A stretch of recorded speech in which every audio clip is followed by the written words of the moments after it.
Yes and yes. Yeah. Yeah, one of the great things about the internet and all the availability of different forms of cultural expression is that there is a lot of blending, mixing, you know, classical crossover, jazz, pop crossover, and that's great. I mean, some of the people that are purists don't like it, but some people that maybe would never have listened to classical music have now discovered it through people like Josh Groban and Andrea Bocelli. In terms of the internet, very, very, very difficult right now. It is actually doing for the music industry what the subprime mortgage has done for the financial markets, killing it. It is really killing the industry, and it's very, very important. The reason that I was in Winnipeg lobbying at the Conservative Convention, one of the remedies that can happen is for a private copying levy to be put on all MP3 players. Because currently when you buy a CD, you probably don't even know this, when they manufacture CDs, there's a little, you pay a little bit of a levy. It's not really a tax, it's just, tax means something else, but that goes to the creators to offset the fact that we all copy each other's music and don't pay for it. I mean, we do it too, you know, the technology is there.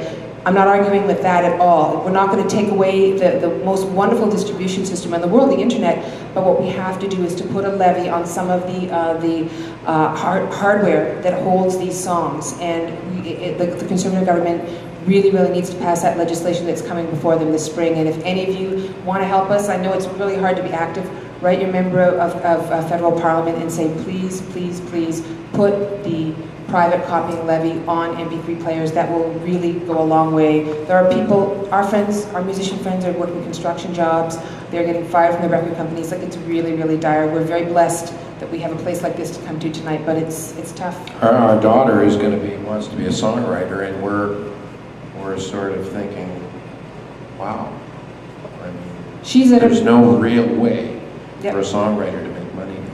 She's at a music business college now in Toronto, where they're basically telling them, we have no idea how you're going to make a living. You won't be able to make it the way your parents made it, because when we started out,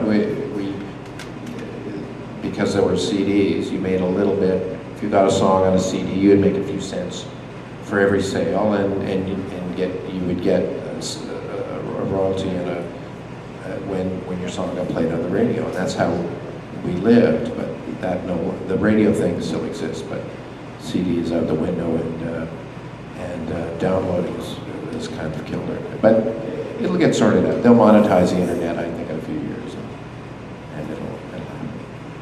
Okay, before we close the night, I have just one last question. What has been your greatest life lesson, both of you? God, you know, when they ask heavy questions like that, they usually give you time to prepare. Greatest life lesson. Greatest life Does it be greatest, or can it just be a great one? No, it can just be a great life lesson, a good one. Well, you know, keeping with the theme of tonight, for me, has been to experience true unconditional love from Marc.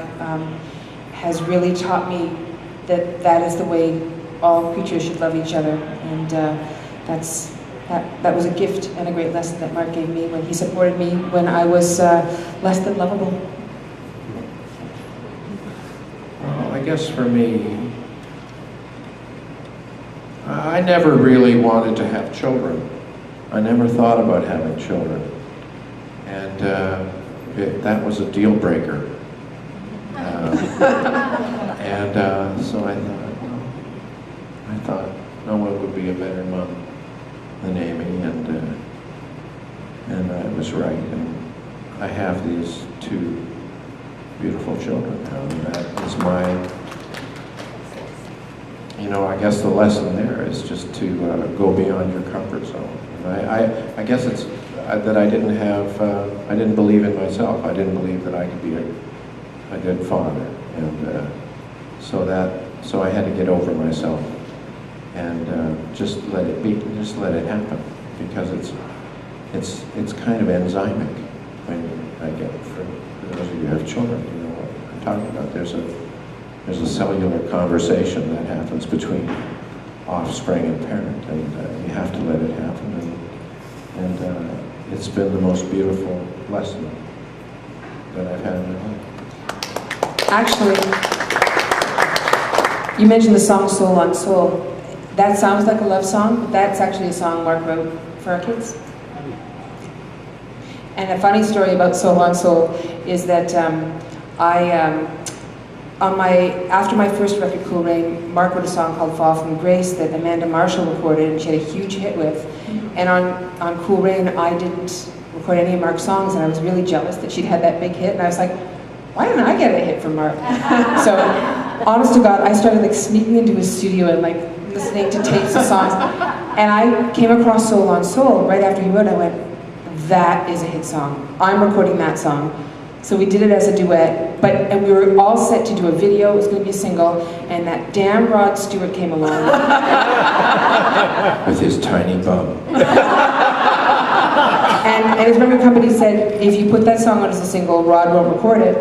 We had a little bit of a tense dinner table conversation, and Rod won.